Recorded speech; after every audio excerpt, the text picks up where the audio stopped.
હેરિસની team આવી ગઈ છે તલોદ તાલુકામાં.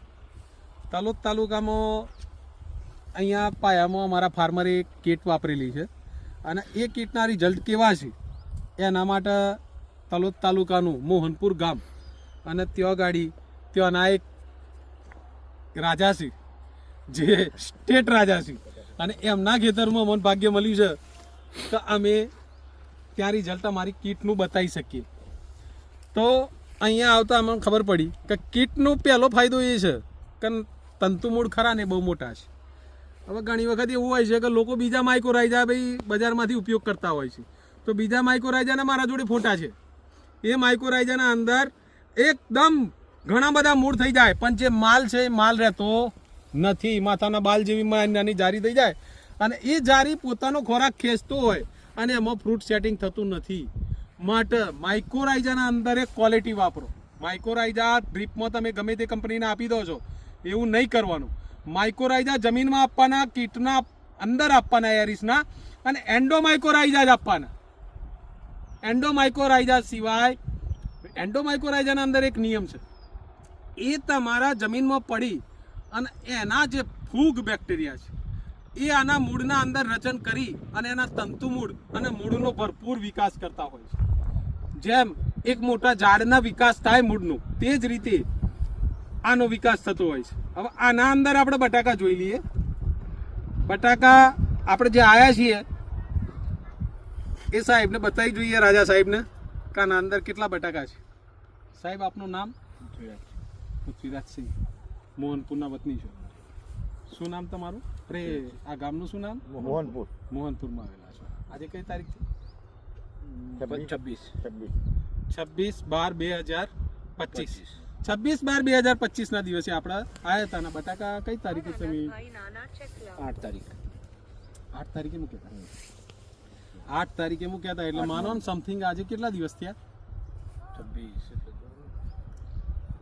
નવેમ્બરની 8 તારીખે મૂક્યા હતા એમને. નવેમ્બર ડિસેમ્બરની 8 તારીખ થઈ એટલે 1 મહિનો થઈ ગયો ને 25 દાડા આબા એટલે કેટલા દિવસ થાય? 50 દિવસ જેવું થાય. હા, 45 દિવસ જેવું થાય. 45 દિવસ એટલે એલઆર બટાકા, એલઆર છે ને, એલઆર બટાકાના અંદર 38 દિવસે, આમ તો 28 દિવસથી ટ્યુમર નાની નાની ચાલુ થઈ જાય, પણ આ 32 દિવસથી 42-45 દિવસ સુધી બટાકા જે લાગવાના હોય એ લાગી જાય. નાની નાની ટીલડીઓ પછી આવે એ કચા કામની નહીં. એટલે આ અવસ્થાએ 45 દિવસ પછી થોડું થોડું પોટેશિયમની માત્રા આપવી, જેનાથી બટાકું વજન પકડે અને એના જોડે એમિનોઝ, પ્રોટીન, ઓર્ગેનિક કાર્બન આ બધું જોડે આપવું એટલે બટાકાને ફૂલવામાં સપોર્ટ કરે. હવે આના અંદર આપણે જોઈ લઈએ તો આ ન્યુટ્રન્સ પ્રમાણે કેટલા બટાકા લાગ્યા છે જોઈ લેજો તમે.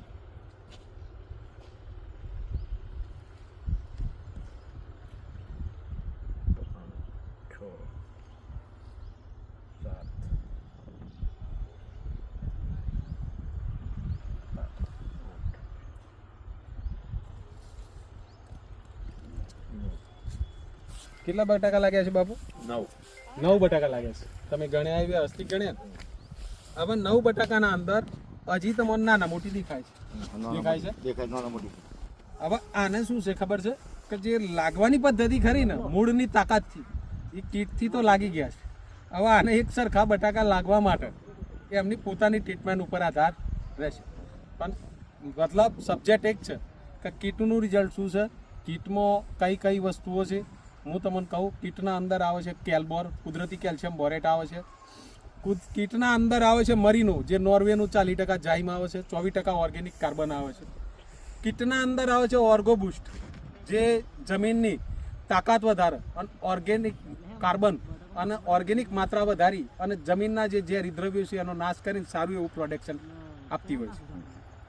હવે કીટના અંદર બીજી એક પ્રોડક્ટ આવે છે સુપરમેક્સ.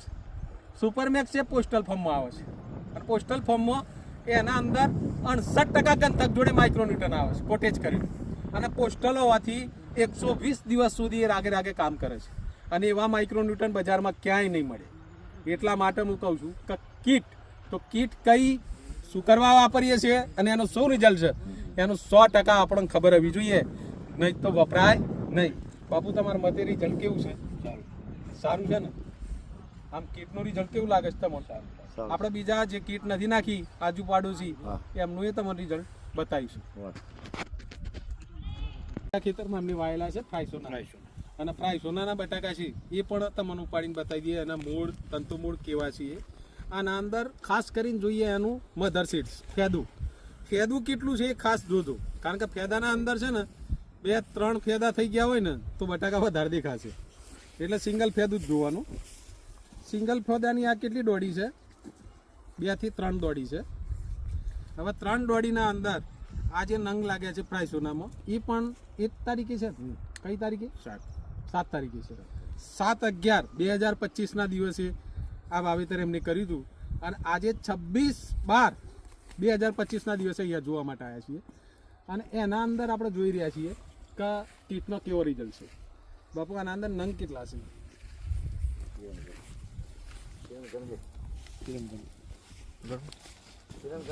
ઘણી લો, કશો વાંધો નહીં.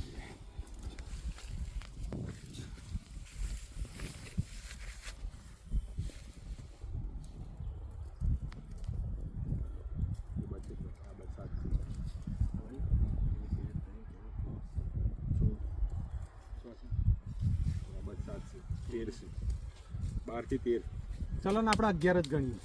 11 નંગ ફ્રાયસોનામાં લાગી ગયા છે. હવે આના અંદર તમે જોતા હશો મૂળ તંતુ, બેઠક અને છેક સુધી રિઝલ્ટ આપનારી આ કીટ છે. હું એવું માનું છું કે બીજા ફર્ટિલાઇઝરો ઓછા વાપરો, અને એરિસનું જે ગુણવત્તાવાળું જે પાયાનું ખાતર છે, પાયાના ન્યુટ્રન્સ છે અને જમીન સુધારક જે વસ્તુ છે એની કોમ્બો કીટ વાપરો, જેનાથી તમને ઘણો સારો ફાયદો થાય. બાપુ આપનું વક્તવ્ય કેવું છે? કેવું લાગે છે તમને? રિઝલ્ટ સારું છે. ના સાચું કહેજો. ના રિઝલ્ટ દેખાય જ છે ને સામે. તમને પાયામાં જે કીટ વાપરી એમાં સંતોષ છે ને? દર સાલ કરતા આ સાલ કેવું લાગે તમારે? સારું છે. તમે ફાર્મરોને શું કહેવા માંગો છો કે ભાઈ આ કીટ વપરાય? એરિસની કીટ વાપરવી જોઈએ. ઘણો ફરક છે સામે દેખાય. અને હજી મેન રિયલ વસ્તુ આપણે શું છે કે બતાવવાની છે. બાજુના ખેતરમાં આજુબાજુમાં કોઈએ ના વાપરી હોય તો એમાં શું ફરક છે એ પણ આપણે બતાવીએ. બરોબર છે? લો આ છોડ લાગી જતો. હંમેશા કોઈ પણ છોડ ઉપાડો ખેતરમાં તો પાછો લાગી જાય, એટલે પાછો અંદર રાખવાની પ્રયત્ન કરતા રહેજો. બરોબર. જમીન એ રાજા સાહેબની છે, પણ એમને બીજાને વાવા આપેલી છે, અને એમાં એરિસની કોમ્બો કીટ વાપરેલી નથી. હવે આપણે તો શું છે, કોઈ સારું ખરાબ કોઈનું ક્યારેય બતાવવા માંગતા નથી. આપણે તો ફક્ત આપણી પ્રોડક્ટના રિઝલ્ટ બાબતે સમજવાની જરૂર છે.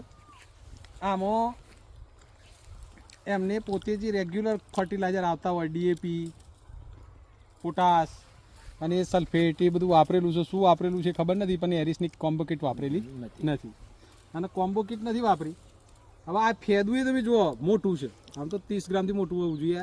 આવડા મોટા ફેદામાં આ મૂળનો વિકાસ છે, અને આમાં બટાકાનો વિકાસ છે. હવે બટાકા આપણે ચોખ્ખું કરીને બતાવી દઈશું તમને. આ એક જ મધર સીડ છે, આના બટાકા લાગ્યા છે, સેમ ડે છે. આના બટાકાની ક્વોલિટી અને એના ઉપર જે પોલિસી છે એ પણ બતાવી દઈશું. નજીકથી જોઈ લેજો. બરાબર છે? પકડજો બાબુ. આપણા ફાર્મ પર જોયું, આ એ તમારું જ છે, પણ આપણા જે કીટ વાળા ફાર્મ પર જોયું અને આ કીટ વગરના ફાર્મ પર જોયું તો કેવું લાગ્યું તમને? કેટલો ફરક છે? ઘણો ફરક. 80-100 નો ફરક છે ને? હે ને? તો આ ના કરતા લગભગ 40%, 50%, 60% સારું છે આપણું. અને સારું હોવાનું કારણ એક જ છે, મજબૂત પાયો. મકાન હોય કે ખેતી હોય, તમે પાયાના અંદર સારી વસ્તુ નાખેલી હશે તો 100% રિઝલ્ટ સારું જ મળવાનું છે. હવે બાપુ આપણે અહીંયા તમારા ખેતરથી દૂર અહીંયા રિઝલ્ટ બતાવી દીધું તમને કીટનું. તમને સંતોષ છે ને? રાખશો ને? બરોબર. અને તમે જ્યાં સુધી વાપરશો અને બહાર રાખશો ત્યાં સુધી અમારી નૈતિક ફરજ છે કે અમારી પ્રોડક્ટથી તમને શું મળ્યું, ઉત્પાદન કયો, ક્વોલિટી કયો, વચ્ચે એનો વિકાસ, મૂળનો વિકાસ, નંબર ઓફ નંગ, મધર સીડ્સ, આ બધાનું પ્રોપરલી સમજાવવું અને બતાવવું એ અમારું કાર્ય છે.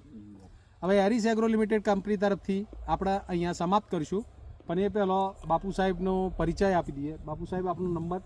નંબર હા. 9879788606.